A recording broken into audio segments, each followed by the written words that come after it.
Hi ನಮಸ್ಕಾರ ಎಲ್ಲರಿಗೂ. ನಾನು ನಿಮ್ಮ ಪ್ರೀತಿಯ ವೀಣಾ. ನನ್ನ ಎಲ್ಲ ಪ್ರೀತಿಯ ಕೇಳುಗರಿಗೋಸ್ಕರ ಇವತ್ತೊಂದು ಹೊಸ ವಿಷಯವನ್ನ ಹೊತ್ತು ತಂದಿದ್ದೀನಿ. ಕಲಾತ್ಮಕ ಕಸುಬನ್ನೇ ತಮ್ಮ ಬದುಕನ್ನಾಗಿಸಿಕೊಂಡಂತಹ ಸಮುದಾಯದ ಬಗ್ಗೆ ನಿಮ್ಮೊಂದಿಗೆ ಹಂಚಿಕೊಳ್ತಾ ಇದ್ದೀನಿ. ಹೇಳೋದಕ್ಕೆ ನಾನ್ ರೆಡಿ, ಕೇಳೋದಕ್ಕೆ ನೀವ್ ರೆಡಿನಾ? ಕರಾವಳಿ ಜಿಲ್ಲೆಗಳು ಸುಂದರವಾದ ಪ್ರಕೃತಿ ಸೌಂದರ್ಯದ ಆಗರ, ಹಲವಾರು ವೈಶಿಷ್ಟ್ಯತೆಗೂ ಹೆಸರುವಾಸಿ. ಇಲ್ಲಿನ ಜನರು ಪ್ರಕೃತಿಯೊಂದಿಗೆ ಬೆರೆತು ಬದುಕುತ್ತಾರೆ. ಪ್ರಕೃತಿಯಿಂದಲೇ ತಮಗೆ ಅಗತ್ಯವಿರುವ ವಸ್ತುಗಳನ್ನು ತಯಾರಿಸಿಕೊಂಡು ತಮ್ಮ ಜೀವನ ನಿರ್ವಹಿಸುತ್ತಾರೆ.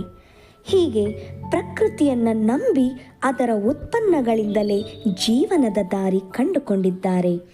ಅದೆಷ್ಟೋ ಜನಾಂಗಗಳು ಪ್ರಕೃತಿಯಾಧಾರಿತ ಕುಲಕಸುಬನ್ನೇ ಇಂದಿಗೂ ತಮ್ಮ ಜೀವನಾಧಾರವಾಗಿಸಿಕೊಂಡಿದ್ದಾರೆ. ದಕ್ಷಿಣ ಕನ್ನಡ ಜಿಲ್ಲೆಯಲ್ಲಿರುವ ಕೊರವರು ಈ ಸಾಲಿಗೆ ಸೇರುತ್ತಾರೆ. ಕಾಡಿನ ಬಳ್ಳಿ ಬಿದಿರುಗಳಿಂದ ಬುಟ್ಟಿ ಹೆಣೆದು ಅವುಗಳನ್ನು ಮಾರಿ ತಮ್ಮ ಜೀವನವನ್ನು ಸಾಗಿಸುವ ಇವರ ಬದುಕು ನಿತ್ಯವೂ ಸಾಹಸ ಯಾತ್ರೆ.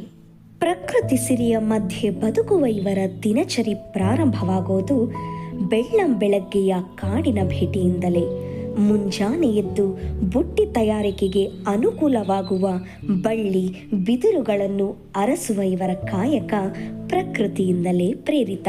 ಹೀಗೆ ಅಗತ್ಯವಿರುವಾಗಲೆಲ್ಲ ಕಾಡು ಗುಡ್ಡಗಳನ್ನು ಅಲೆದು ಎಂಜೀರ್, ಮಾದೀರ್, ನಿರಿಲ್, ಬಿಳಲುಗಳನ್ನು ಆರಿಸಿ ಹೊತ್ತು ತರುತ್ತಾರೆ.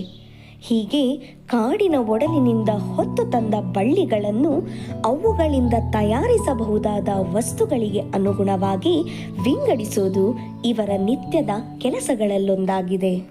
ನಂತರ ಇವುಗಳಿಂದ ತಯಾರಿಸಬಹುದಾದ ವಸ್ತುವಿನ ಗಾತ್ರ ಮತ್ತು ವಿಧಕ್ಕೆ ಅನುಗುಣವಾಗಿ ಈ ಬಳ್ಳಿಗಳನ್ನು ಓರಣವಾಗಿ ಕತ್ತರಿಸಿಕೊಳ್ಳಲಾಗುತ್ತದೆ. ಹೀಗೆ ತಂದ ಕೆಲವು ಬಳ್ಳಿಗಳನ್ನು ಒಣಗಿಸಿ ಬುಟ್ಟಿ ಹೆಣೆದರೆ ಇನ್ನೂ ಕೆಲವು ಬಳ್ಳಿಗಳನ್ನು ಹಸಿ ಇರುವಾಗಲೇ ಬುಟ್ಟಿ ತಯಾರಿಕೆಯಲ್ಲಿ ಬಳಸಿಕೊಳ್ಳುತ್ತಾರೆ. ಈ ರೀತಿಯಾಗಿ ಹಲವು ಮಾದರಿಯ ಬುಟ್ಟಿಗಳನ್ನು ತಯಾರಿಸುತ್ತಾರೆ. ಹೀಗೆ ತಯಾರಿಸಿದ ಬುಟ್ಟಿಗಳನ್ನು ಮಾರಿಯೇ ತಮ್ಮ ಜೀವನವನ್ನು ಸಾಗಿಸುತ್ತಿರುವ ಕರಾವಳಿಯ ಈ ಜನರ ಬದುಕು ನಿಜಕ್ಕೂ ಕಲೆಯಿಂದ ಕೂಡಿದ ಕೌಶಲ್ಯ ಭರಿತವಾದಂಥ ಬದುಕಾಗಿದೆ.